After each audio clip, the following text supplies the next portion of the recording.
It was a cold and quiet evening, and the sky was turning dark with heavy clouds above and birds flying back to their nests as he stood in his kitchen, holding a cup of tea and looking out of the window at the empty garden behind his house, which was surrounded by old wooden fences and tall trees that danced slowly with the wind. He had no plans for the evening, and the house was silent with only the ticking sound of the wall clock keeping him company. And just when he was about to turn away from the window, something moved in the shadows and his heart skipped a beat. There was a soft thud outside, and he leaned forward, trying to see clearly through the glass, and what he saw made him drop his cup to the floor because there was someone lying on the ground near the big tree, someone small and still and alone. He ran to the back door and opened it without thinking and rushed outside, feeling the cold wind on his face and the wet grass under his feet. And as he got closer, he saw her. Clearly a woman in torn clothes with long messy hair and a face full of fear and pain, and in her arms was a child no older than 3 wrapped in a dirty blanket. She looked up at him with weak eyes, and her lips trembled as she whispered something he could barely hear, and he had to kneel down and lean in. And then she spoke again in a broken voice that made his blood run cold. "Please," she said, "please don't let them take her hand." With that, her head fell back and she lost consciousness, her arms still wrapped tightly around the little girl, who was now looking up at him with wide glowing eyes that shimmered like stars. He had no idea who they were or what she meant, but something deep inside told him she was in danger, and the child too, and he could not leave them out here in the cold. So he gently picked up the woman first and carried her inside, then came back for the child, who clung to him without a word as if she already knew him inside the house. He laid the woman on the old couch and brought a warm blanket from the bedroom and covered her, while the child sat quietly on the floor, watching everything with strange calmness in her eyes. He tried to ask her name, but she said nothing and only stared at the door as if expecting someone to break it down and come inside and take her away. And that thought made his heart beat fast. He checked the woman for wounds and found a deep cut on her leg, and quickly brought his first aid box and tried to stop the bleeding while wondering who she was and where she came from, and most of all why she ended up in his garden. As he worked, he noticed a small bag hanging from her shoulder, dirty and half torn, and without thinking he opened it, looking for some ID or medicine or anything useful, and inside he found a small notebook filled with strange drawings and one line written again and again in shaking hands: "They are coming here." Flipped through the pages and found a map of some kind and what looked like a star chart, and a picture of the same child standing in front of a strange machine glowing with light and symbols he did not understand. He looked at the child again, who was now holding a small silver cube in her hands, and as he watched, the cube began to glow softly and float in the air, turning slowly and casting shadows on the wall that looked like planets and ships and fire. He backed away in shock, but the girl smiled and held out the cube toward him as if inviting him to see, and in that moment he felt something inside his mind shift, as if a door had opened and something was now watching him from far away. Suddenly, the lights in the house flickered and a loud sound came from the sky like a deep hum, growing louder and louder, and he rushed to the window and looked out, and his eyes widened in fear. There were lights in the sky, not from helicopters or planes, but from something else. Something round and silent and huge, moving slowly above the trees, with blue lights scanning the ground and stopping near his house. He turned to the girl and whispered, "Who are they?" But she just looked at him and said softly, with a voice too calm for a child, "They found us again." He grabbed the blanket and covered the windows, then turned off the lights and picked up the child, holding her close as the woman on the couch groaned and opened her eyes again, whispering with panic in her voice. "Don't open the door, no matter what they say. Don't trust their faces." He nodded, even though he did not understand, because something told him this was just the beginning, and whatever had come for them would not stop, and now he was part of it too, without warning and without choice. The wind was still whispering outside, and the house stood quiet and tense while he sat on the floor beside the couch, watching the woman breathe slowly and checking on the child, who now slept with the silver cube glowing softly in her hands. And his mind was full of questions and fears that twisted like shadows in the corners of the room. He had locked all the doors and covered every window with blankets and dark cloth, and still the silence felt too loud, as if something outside was waiting and watching and counting every second until it could knock, or worse, just enter. Without warning, he had never believed in anything strange or beyond normal, but now he could not explain what he had seen or felt, or the things he had heard from the woman who lay there broken and hurt with the weight of something much bigger than anything he had ever known. He looked again at the bag he had taken from her shoulder and slowly opened it, this time carefully and gently, as if it could break or bite it inside. He found more pages torn and marked with symbols and numbers that meant nothing to him but felt heavy like memories from a different world. There was a folded paper stained with something red, and on it were words written with shaking hands and pressed so hard the pen had almost torn the sheet, and it read, "If you find this, then they are close, and she must not fall into their hands, no matter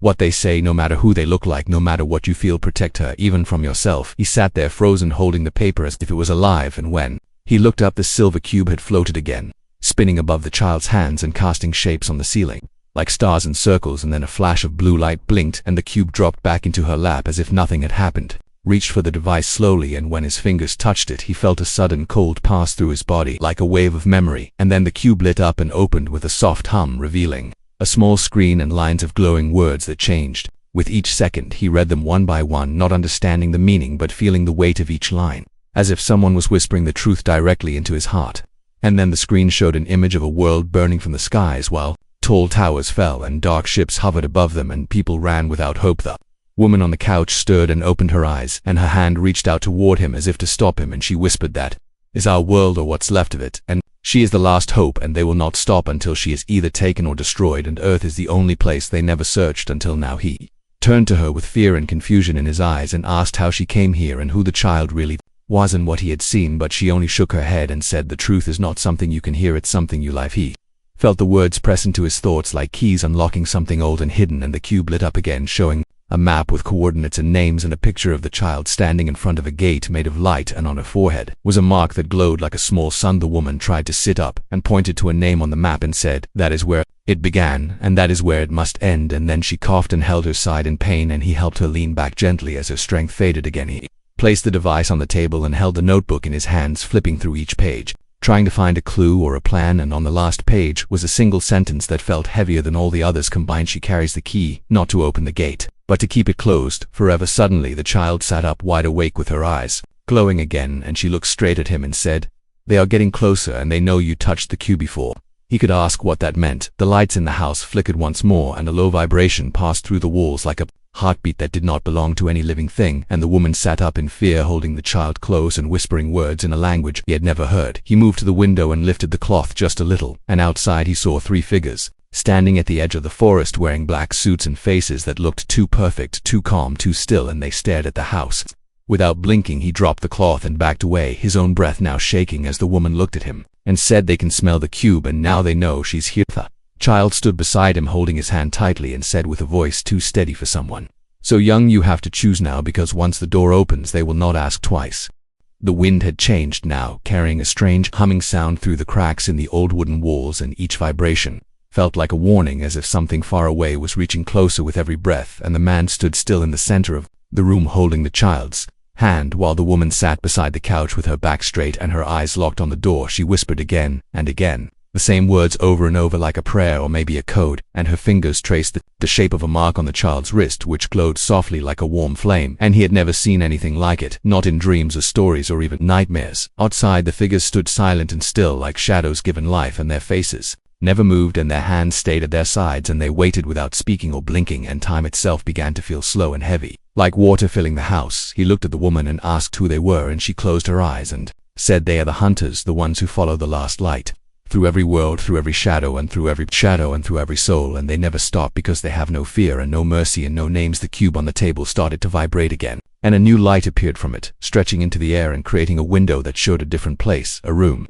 full of people with masks and wires and machines, and in the center was a child just like the one beside him, screaming without sound as her body floated above the floor. He turned away from the image and covered the cube with a towel, but the light did not stop, and the vision stayed there, like it wanted to be seen, like it wanted him to understand something he could not yet name. The woman stood now weak but tall and walked slowly to the window. Then she looked outside and said, "They will knock once and only once, and after that there is no door, only walls, and after that only the ground." He did not know what to say or do, so he held the child closer and felt her heartbeat fast but steady, as if her fear was not for herself but for him. And when he looked down, she smiled and said in a soft voice, "You are not what you think you are." A sudden knock came, slow and deep like thunder, trapped in wood, and every sound in the house died at once, and even the wind outside stopped as if listening. The woman whispered again, and the child repeated the words in the same strange language, and a wave of light moved from her wrist across the floor and walls like a shield building itself around them. Another knock came, not from the door this time, but from the back wall, and then from the roof, and then from beneath the floor, and the house began to shake as if the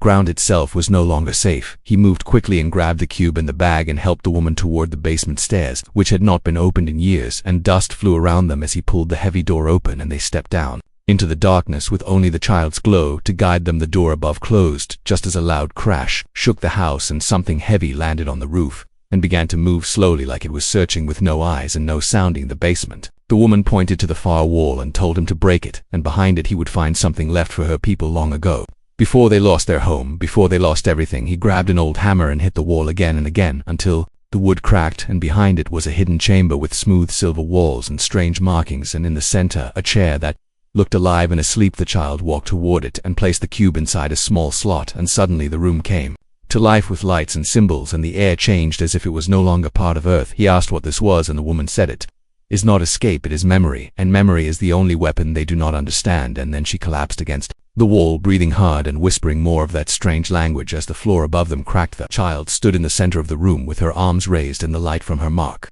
growing brighter, and the silver walls responded to her like they knew her, like they remembered her from before she was even born. He stepped back and watched as the walls opened, and a screen showed the outside where the hunters now surrounded the house with tools and fire and machines that made no sound but moved like liquid and shadow. He turned to the child and asked what they must do now, and she looked at him with calm eyes and said, "We remember, and that is how we fight." The light exploded from the cube and filled the room, and then silence returned as if nothing had ever happened. The light had no shape and no source, yet it filled the hidden room like water flowing through cracks and corners, and the man could no longer see the basement as it was before, only silver walls breathing softly in a quiet hum that matched the rhythm of the child's heartbeat. She stood still in the center, her arms lowered, now her eyes half closed as if in a dream, and the mark on her wrist pulsed with each breath, sending small waves of light into the floor, and the chair beside her shifted as if waiting for a command only she could give. The woman lay against the wall, breathing weak and watching the child with something more than love, something deeper than fear or hope, maybe something like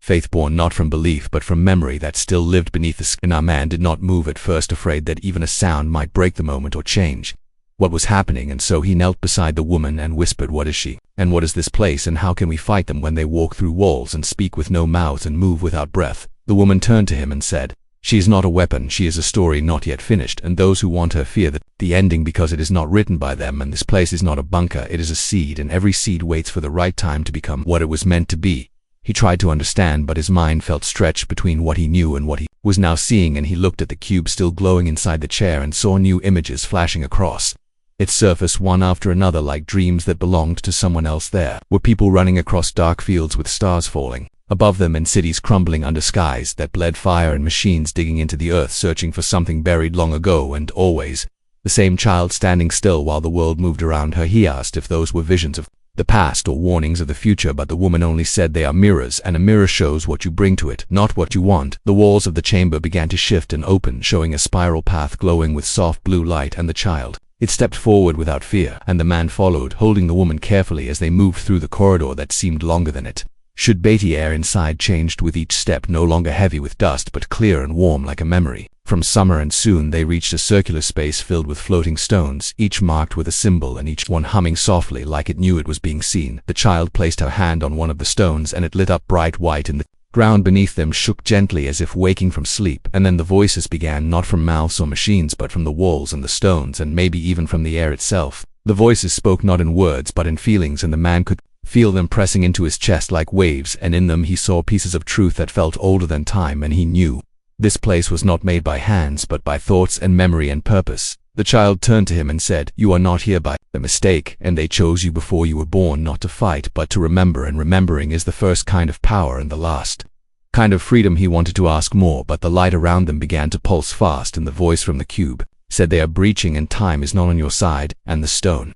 the child had touched broke into dust, and the dust floated upward and became a map that showed a place deep in the mountains where the stars bent to low. The woman looked at the map and whispered, "It is still there and maybe still waiting." And then she told the man, "You must take her, and I will stay and hold the door, because once it is open it cannot close unless someone remembers how he tried to argue." But she only smiled and said, "I was never meant to finish this story. I was only meant to carry it this far, and now it belongs to you and to her and to whatever comes next." The walls behind them shook again, and a crack opened in the chamber, and from it came a cold so sharp it felt like silence given shape, and the child stepped beside the man and reached for his hand, and when he touched her, he saw everything she had seen and everything she had hidden, even from herself. He saw stars die and planets burn and ships fall and gates close, and the last light carried in small arms across 1,000 years of silence, and in that moment he understood. She was not just a child, she was a choice. They ran then through the tunnel, holding each other while the woman behind them sang in that strange language one last time, and the chamber sealed with a breath like the wind saying goodbye.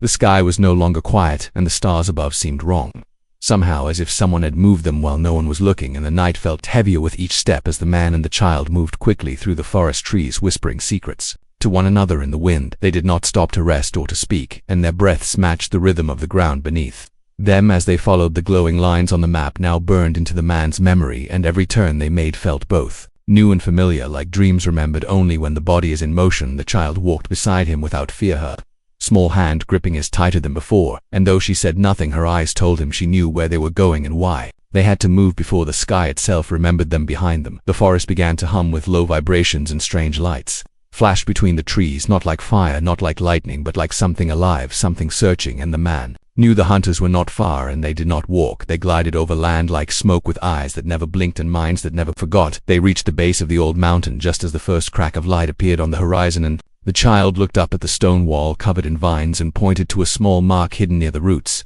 And when he touched it, the mountain opened with a sigh like an old friend, welcoming them home. Inside, the tunnel was cold and silent, with walls of smooth black stone that seemed to drink the light from their skin, and the air tasted of metal and memory. And as they walked deeper, the child finally spoke in a voice, soft and certain like a whisper inside a dream. This place was once the heart of the Watchers, and the Watchers came before the walls and before the skies. And they built this place not to protect themselves, but to protect what they knew. The man asked what they knew, and she looked at him with eyes too old for her face and said they knew the truth about Earth. He waited as the tunnel opened into a vast hall with silver pillars and floating lights and machines that moved without sound, and above them a ceiling that showed the stars, not as they are now, but as they were when the world was young and still honest. She walked to the center of the hall and placed the cube onto a small platform, and it glowed, then grew and opened into a sphere of light, showing the Earth not from above but from within, as if peeling back its layers like pages in a book. The truth is, the Earth was never alone, she said, and the people who first walked on it were not the first to live here, and the stories you were told about beginnings and borders and battles were only pieces of a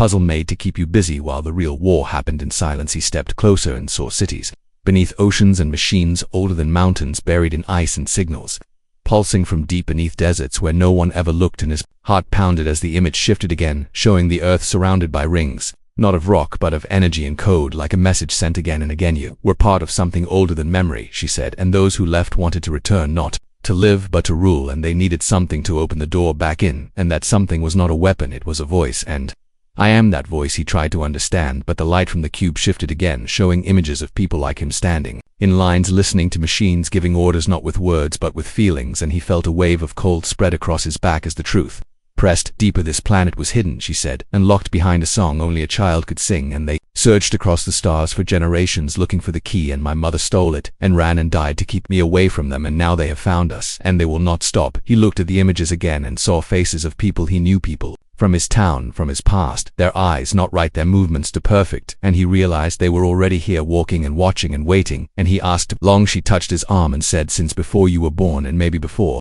your parents were born, and maybe before the name Earth even existed, because names change but the song does not. The ground trembled then, not from the mountain but from above, and the light from the ceiling shifted to red, and the walls spoke in a soft voice that said, they are here, and the air is changing, and you must leave now or choose to stay and never be seen again. He grabbed the cube and the child and ran through the far corridor where the map had shown a way forward, and the light followed them, marking their path, while behind them the hall began to fall silent again, as if going back to sleep. At the edge of the mountain they stopped and looked out across the valley, and in the sky above them hung ships dark and vast like holes in space, and he felt the wind shift again, carrying a voice not of sound but of thought, and it said, give her to us, and we will let you remember who you were. The man held the child close and whispered, then let me forget. The wind howled across the mountaintop, carrying dust and voices that were not made of sound, and the man stood at the cliff's edge with the child in his arms, while the sky above them filled with ships that moved like thoughts and carried silence that pressed against the bones behind them. The mountain was closing again, sealing the hall and the truth within, and the path before them was no longer hidden but burning with signs written in the stars. And the man knew now there was no turning back, not without losing everything, not without losing her. The child looked up at him, and her eyes were not afraid, only tired and heavy, like she had carried too many lifetimes in too small a frame, and she pointed to the eastern ridge where the trees bent away from the wind as if making space for something older than the forest they ran without, speaking through the path lit by memory and instinct, and each step echoed with the sound of distant machines waking in the dark beneath the earth. And the man could feel them moving, not to chase but to guide, as if the world itself wanted this escape to happen but could not say it out loud. The child whispered the words her mother had taught her, words not meant for human tongues, but he heard them anyway, in his chest, in his blood, in the air around them. And with each word the ground shifted and opened to reveal lights below, and a stair carved in crystal leading down into a chamber that breathed with a heartbeat not their own. They entered, and the door behind them vanished like smoke, and the chamber grew brighter with every breath the child took, and in the center stood A ship not made of metal but of light and memory and sound wrapped into form, and the man felt something inside him break and rebuild in the same moment. "This is not from here," he said, and the child nodded and placed her hand on the surface of the ship, and it responded not with movement but with emotion, and the walls began to pulse with color, showing scenes of stars moving backward, of cities floating above oceans, of people with eyes full of light and hearts made of silence. He asked if it could take them away, and she said yes, but not far and not forever, only to the edge of what was left, and from there they would have to choose again, and maybe lose again, and maybe fight again, but at least they would still be free. The ship opened with a soft breath, and they stepped inside, and the space within was larger than the outside, and the air smelled of places not yet born, and the walls lit up with patterns that matched the lines on the child's wrist, and the man felt the ship asking who he was and why he had come and what he was willing to leave behind. He did not answer with words but with his hands as he reached for the controls and for the child, who was now seated in a chair made of nothing and everything, and as he touched the panel, the ship accepted him not as a pilot but as a witness, and the door sealed behind them. The mountain shook again, and outside the sky burned with light from the hunters who had seen the glow and traced the path, and now moved toward them with speed that broke air and shadow, and their faces were still blank and their eyes still empty, but their weapons were full and waiting. The woman had stayed behind to hold the gate, and her voice now echoed through the walls of the mountain, not in sorrow but in strength, and the child placed both hands on the console and spoke the final word, and the ship lifted not with fire but with silence, and not with power but with purpose. They rose through the rocks, and the light followed them like a memory rising from a deep sleep, and the hunters turned their weapons and fired lines of energy that twisted and screamed but never reached the ship because it was no longer fully here and no longer fully therein. The sky they broke through the last layer of cloud and entered a space where stars bent and time slowed, and the ship showed them a map, not of places but of choices and paths made by belief and fear and love and loss, and asked them which one they would follow. The man looked at the child and she looked at him, and together they chose a line that shimmered with soft gold and led not away but toward something waiting, something hidden, something older than war and louder than silence, and the ship turned gently and moved without force through that line behind them. Earth was still spinning, full of people who would never know what almost came and what almost ended, and in front of them was a place where nothing had yet been written and everything was still possible. The child leaned back and closed her eyes, and the man held her hand and whispered without voice that he would not let go, not now, not ever, not until the story was finished. And the ship flew on, carrying them forward, carrying the hope that maybe one day they would return. The ship floated between stars that did not belong to any sky, and the silence around it was not empty but full of waiting, as if the universe itself had paused to listen. And the man sat beside the child, watching her sleep while light moved slowly along the walls like water tracing memories across a sky that had never been seen. Inside, the ship had no shape and no sound, and yet he could feel it passing like a breeze through tall grass, and each second held more weight than the last because they were getting close now, close to the edge of what was known and what was left. And the path before them no longer looked like a line but like a door made of light and shadow. The map on the console shifted again, showing three paths, one that curved backward, one that broke in the middle, and one that went straight into a field of white. And the child opened her eyes and said, "The first leads to hiding, the second leads to war, the third leads to change, and none of them promise peace." He asked which one they must take, and she looked down and said, "It is not about must, it is about what we are willing to become and what we are willing to give up, and sometimes survival costs more than surrender, and sometimes running is just another way of choosing the end." He stood and walked to the window, not made of glass but of thought and memory, and looked out at the field of white that pulsed like a heart, and inside it were pieces of places that had never existed and voices of people who had never spoken, and yet he felt them calling to him as if he had always known them. Ships slowed and the lights dimmed, and the console spoke with a voice that was not male or female, not soft or loud, only true, and it asked one final question before the door opened. "Do you wish to remember, or do you wish to forget?" The man turned to the child and she said, "Remembering means carrying the pain but also the truth, and forgetting means peace but also silence, and I cannot choose for you because the story must end with your voice, not mine." He closed his eyes and saw the woman who had fallen into his garden holding the child and whispering, "Please, do not let them take her." And he saw the mountain breathing with old machines and a ship rising through fire and stars, and he saw himself not as he had been but as he had become. And in that moment he knew he reached for the console and chose the path of change, and the ship answered with light that filled every corner and sound that was not heard but felt, and the bones in the stars outside began to move as if stepping aside to make room for what was coming. The child stepped forward and placed both hands on the center of the ship, and from her palms light poured like wind made solid, and the mark on her wrist split into many lines reaching into the ship itself, and through her the vessel became something else, something alive, something listening. The final door opened, not with noise but with calm, and the field of white welcomed them, and the ship moved forward slow and steady as if walking into a place that had always waited and would wait no longer. Inside the white there was no fear, only choice, and the man saw before him two forms, one shaped like the world he knew, full of borders and silence and control, and the other shaped like a voice shared by many, full of risk and freedom and unknowns, and he had to place his hand on one of them and trust the rest. He looked at the child and she nodded and said, "Whatever happens, I will remember you, and if you forget, I will remember for both of us, and if you fall, I will carry your story until someone else hears it and becomes." Eth stepped forward and chose the second form, and light wrapped around him like fire, without heat, like wind, without movement, like love without end, and the white around them folded inward and outward at the same time until there was no inside or outside, only beginning. When he opened his eyes again, he was standing in a field under a sky he did not recognize, with air that smelled like new rain, and the child was beside him holding a small flower that grew from soil made of light, and her smile told him everything was real. The people of this place came slowly, one by one, and they had no weapons and no flags and no fear, and they listened before speaking, and they moved with care, as if every step might wake something sacred and every word might plant something strong. He asked what this place was, and the child said, "It is not the end and it is not the start. It is a space between stories where those who choose may build, and those who build may remember, and those who remember may become something more." Rand. So the man stayed, not because he had to, but because he wanted to, and he built a home, not with walls but with trust, and he raised the child not as a protector but as a father, and he told their story not to warn but to inspire, and he waited not for war, not for peace, not for return, but for the day someone else might fall into a garden holding a secret and whispering a plea, and he would be the one listening, ready to answer.